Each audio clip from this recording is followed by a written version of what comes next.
Hey, everybody. Welcome in to episode 59 of my YouTube journey. Tonight, we're going to talk about a video I saw on Instagram the other day. It was Mr. O'Leary talking about his Mr. WonderShyne Index or whatever. I already had this video queued up, even had a thumbnail made. And after I saw the video, I thought, man, I'm going to have to somehow tie what he said into my thumbnail, to the subject I'm going to talk about tonight. But before we're going to get started, on Monday, so 6 days from now, I'm going to do my first Odd Couple live on my channel. We did one for Hobby Palooza, but it's tied into my 1 year anniversary on YouTube. So Petty and I are going to talk about the hobby and cards and stuff like that. I'm going to have a couple of guests. And one of my guests is the guy that did the baseball card song. So he's going to come on. He's going to talk about how he wrote the song and why. And it was just a surprise to me. And I'm still blown away he did that. And he did the little video part of it and everything. But it's an actual full-length song that he recorded. And it's on his new album.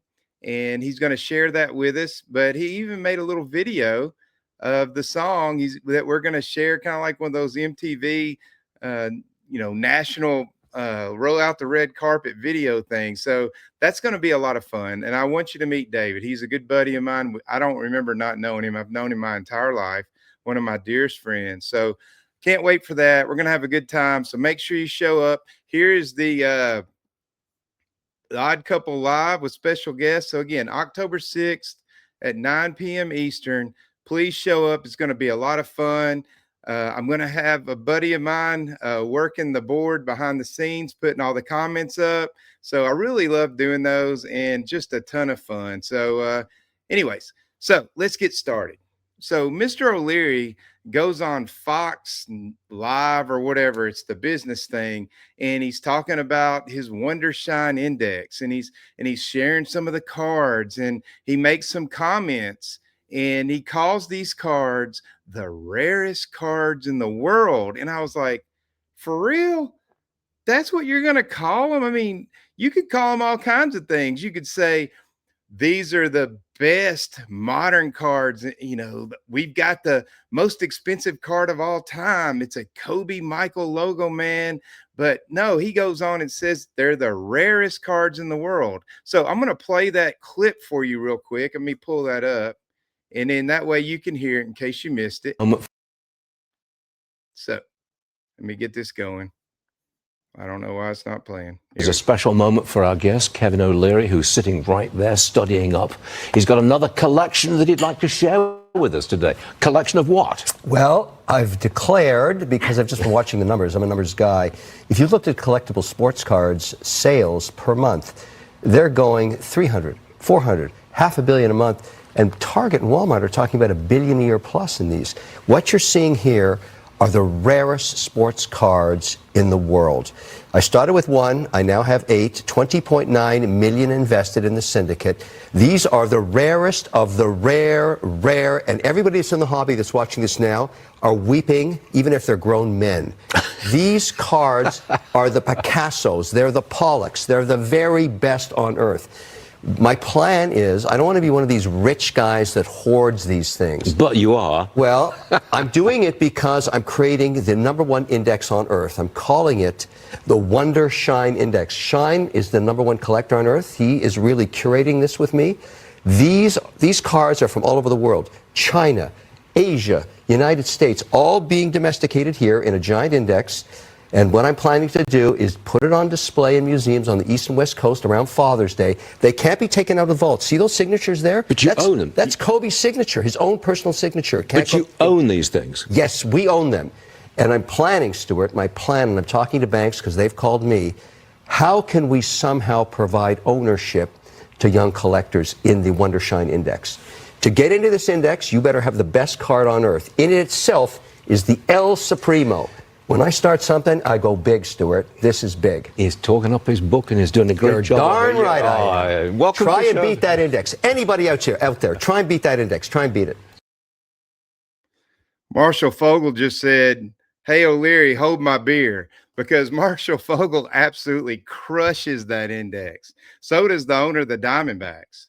So, anyways, I'm not going to get it. This ain't a bash O'Leary time. I just, it's unbelievable to me, number one, that he is saying those are the rarest cards in the world, and every grown man in the hobby is crying right now. We're sobbing. No, we're not.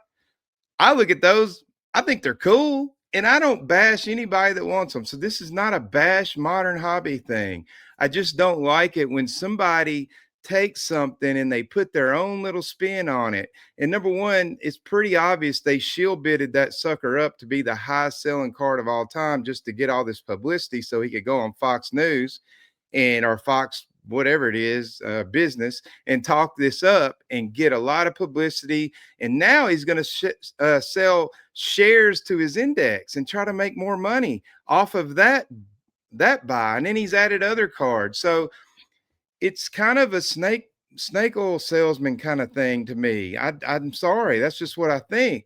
And so we got all these people coming in the hobby, and unfortunately, the younger people, they're probably not watching my channel. I hope my thumbnail gets some attention, so maybe they do come on here and see what I'm going to say.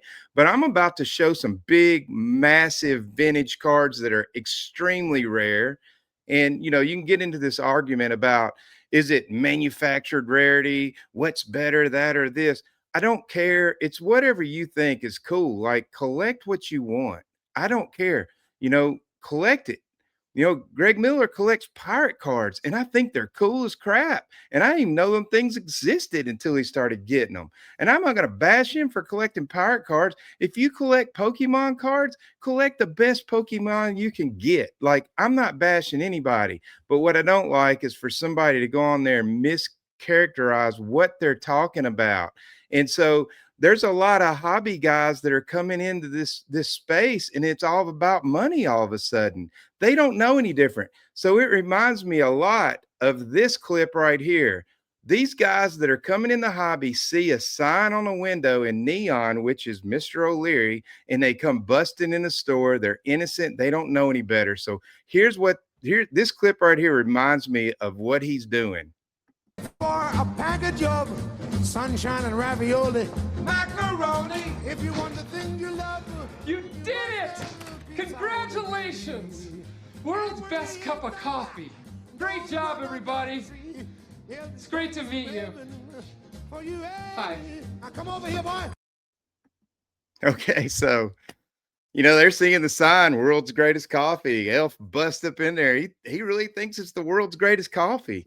So, you know, I just want to show that sure, those are rare. They're 1 of 1. You know, one of the Kobe's he showed was like 9 of 25. So, you know, there's a lot of cards out there that rare. So if yet that's all you got to say about them is they're rare, I'm going to show you some big boys right here. Now, these aren't your everyday cards. I don't own any of these, but I do have some cards that are affordable cards that are 1 of 1s. I've got a signed Larry Doby Redman card that is a 1 of 1 signed card that I can't find that there's any other graded cards that are signed of that one.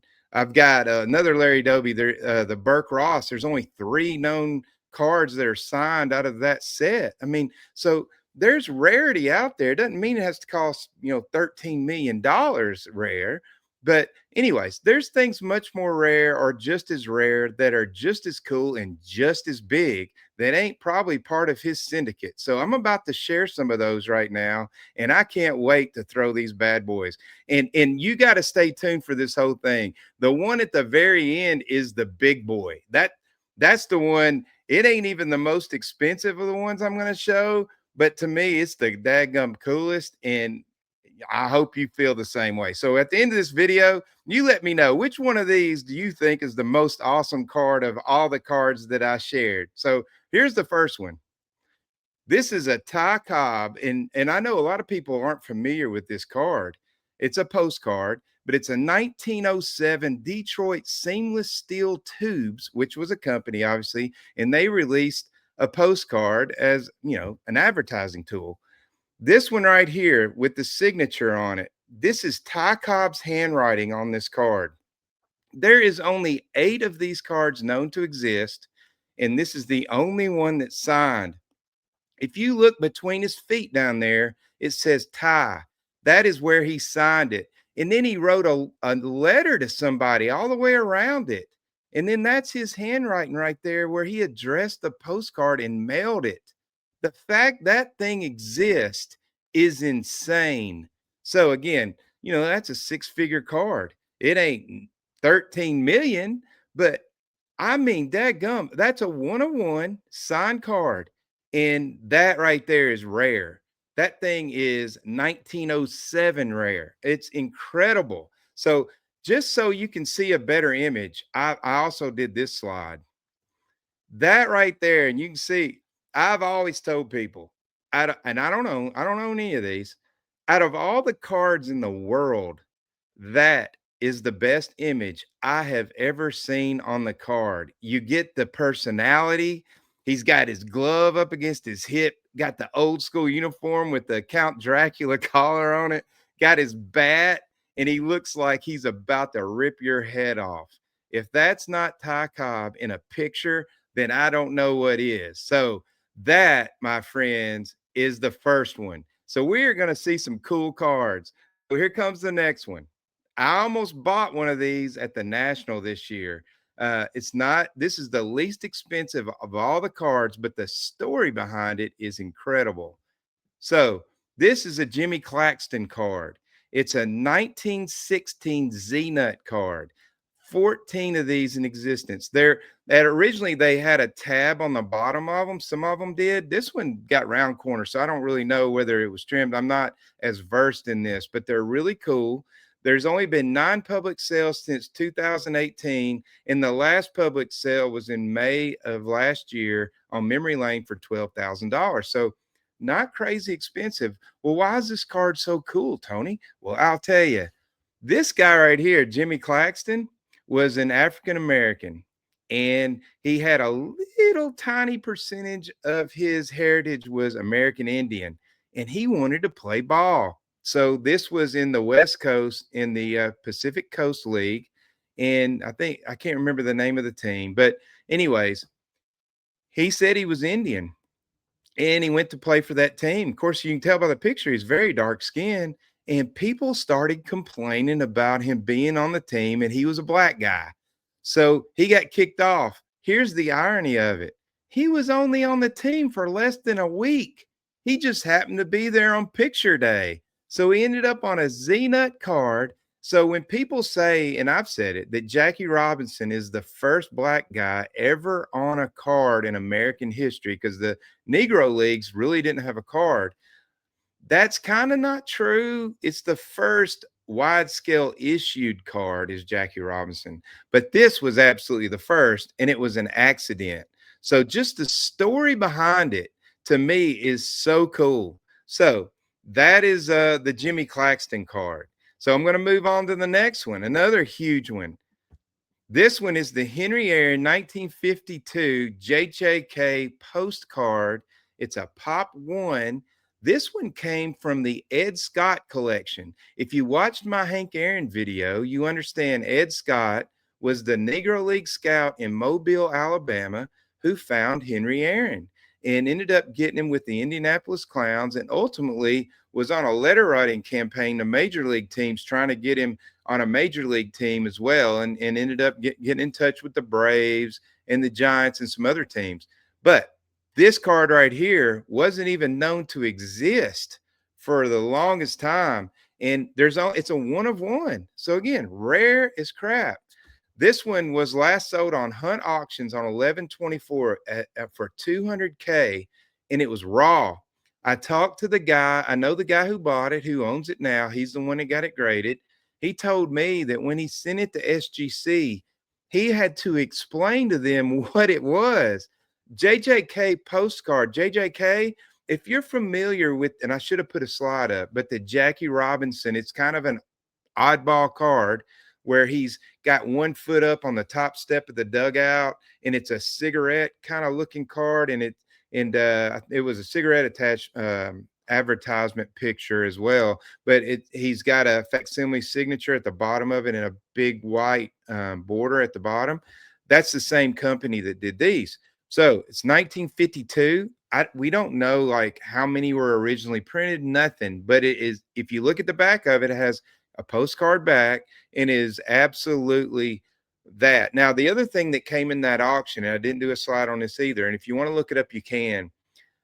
Also, with this card was Ed Scott's scrapbook page where he had the newspaper clipping talking about Aaron killing it with the clowns, and he was getting a lot of attention from some major league teams. And this image, not the image of the card, but the actual image, was the image in that newspaper clipping. So that was the way he was able to prove to SGC who that was on that card. Because honestly, I wouldn't know that's Henry Aaron. I can see that it is him if I know it's him, but if I didn't, maybe I'm not sure that's him. But that's a Negro League card that predates him playing in the minor leagues with the Braves. So very cool card. Here's the next one. The Babe Ruth 1914 Baltimore News card. This one is a Pop 10. This actual card sold in December of 23, which was the last public sale of this card. These cards go into collections and don't come out. It sold on Heritage for $7.2 million. So right now, as we speak, this card is in Heritage again, and it's already up to a couple $1,000,000. It's got almost a month left in the auction. So the question is, will this one break the Jordan Kobe record?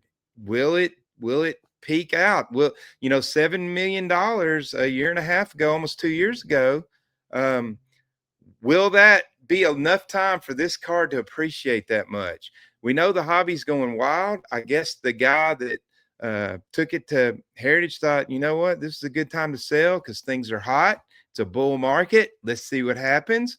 So another amazing card. His actual, what people consider his rookie card, the M101 4 and 5, the Sporting News, the blank backs, and all the different backs. There's that Morehouse when it recently sold. Those are 1916. So this predates it by 2 years. He is fresh out of the boarding house or the boarding school, the boys' school, in this picture right here. So this is a young, skinny, athletic Babe Ruth in this card. The other thing that's cool about this card, it actually was in the Babe Ruth Museum there in Baltimore for years. And so it has that provenance as well. So on to the next one. One of my favorites. This is the Joe Jackson 1910 Old Mill Series 8. It's a Pop 14. The last sale was $540,000 on 12/23 on Heritage. This is a really cool card. The Series 8 were all Southern leaguers, minor leaguers. I'm not, maybe it weren't Southern leaguers, but this is when he played for the New Orleans Pelicans in the minor league. So he had already gone to the Philadelphia A's. So his rookie card is actually the Sporting Life, the American Caramel card, the E90-1. The one with his red lips that are a lot of times up on his nose. That's his rookie card. And then Connie Mack gave up on him, sent him to the minor leagues, and that is when this card was produced. And so very cool card. Like I said, Pop 14, not many of these out here. With the Shoeless Joe Jackson, recently being eligible for the Hall of Fame, I would love to see what this card would sell for if it became public again.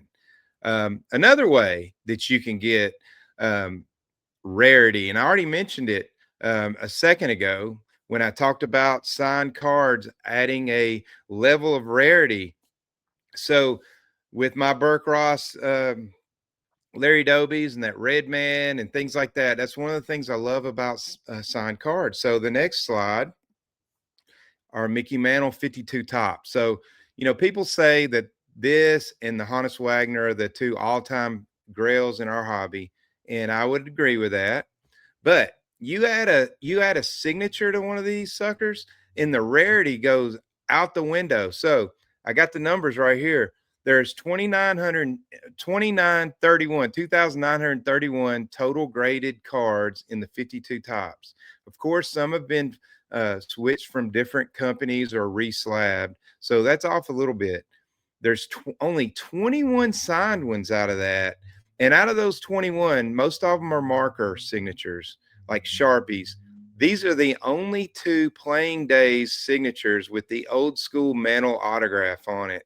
So that's another extremely rare card. One with a Sharpie with a, I can't remember, it was a card grade of 5 and like an 8 on the signature, I believe, something like that, just sold for over $1 million. It's the first signed Mantle to top that plateau. I would think these right here would probably get close to that. The card grade would hold people back if they're, you know, totally into the PSA registry game. So maybe they don't top the $1 million, but really cool cards. You know, it ain't all about money, but just so cool to me. And finally, we're on to the last one. So this card right here, again, the fact it exists is insane. It is the Josh Gibson 1931 Harrison Studios Pop 1. It's a 1 of 1. It's double signed. It was discovered in 2005 by an REA guy at a consignor's home. It sold in the spring of 2006 for $81,000. So this card is insane. This card, the Homestead Grays did their spring training in Hot Springs, Arkansas, and a lot of teams did that. Ruth did that. The Yankees used to do that, or the Red Sox did. And so several teams did that back in the day. And so that's where they did it. So they end up doing a postcard issue. There's some team cards and some things like that. This is the Josh Gibson. If you'll look at the very bottom of the card, it is signed Joshua Gibson. And then the back side is signed as well. I'm going to pull that slide up. So it says, "To my pal Joe Lewis from Josh Gibson." The question was, is that the champ Joe Lewis, the boxer? It isn't. They don't think it is. There was also a Negro League catcher that he knew really well that he had played with that was named Joe Lewis. So we think that's who he sent that to, or maybe just gave it to. There's no stamp on it, so I'm not sure if it was mailed. But just an extremely rare 1 of 1. It's even signed, has a pinhole in the top for Mookie Chilson. Amazing card. When the REA representative found this card, it was in the consignor's home and it was framed, and he saw it in the frame. They took it off the wall. They pulled the card out, only to see when they pulled the back of the frame off that it was signed on the back as well. So imagine their surprise when they saw that. So again, I don't want this to be a vintage versus modern thing. This was more of an educational video to tell you what's out there, that there are some massive cards. There's probably 30 other ones that I could have shared. I didn't want to make this a big, long video. I wanted to share the big ones that I love. So that's what I did. If you've got one that you love that you want to put in the comments, I'd love to see which one that is. And I'm just glad that I was able to share these. I'm hoping somebody stumbles upon this video who didn't know about these cards, and it opens their eyes to what's out there. You know, it's not that you need to buy it, but we can still appreciate it. So that's my video. I hope you enjoyed it. Please join us on Monday night with the Odd Couple. It's going to be a ton of fun. But in the meantime, don't forget that Tony loves his baseball cards. Tony